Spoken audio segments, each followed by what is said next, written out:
বন্ধুরা, আমার এক সময় খুব অভাব কষ্ট ছিল।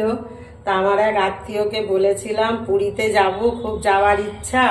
সে বিদ্রূপ করে আমাকে বলেছিল, তোর টাকা পয়সা নেই, তুই কি করে পুরী যাবি? পুরীতে যাওয়া ভাগ্যের দরকার, জগন্নাথ না টানলে পুরী যাওয়া যায় না। তা বন্ধুরা, জগন্নাথের কৃপায় আমি 8বার পুরীতে গেছি। আজকে রথযাত্রা, তাই জগন্নাথ দেব আমার ঘরে এসছেন। ওনাকে নিয়ে এসছি আমি পুরী থেকে, তাই ওনাকে একটু আজকে সেবা দিচ্ছি। বন্ধুরা, তোমরা দেখতে থাকো। ভিডিওটা ভালো লাগলে অবশ্যই একটা লাইক দিয়ে দিও আমার জগন্নাথের জন্য। খাও বাবা। জয় জগন্নাথ, জয় জগন্নাথ, জয় জগন্নাথ।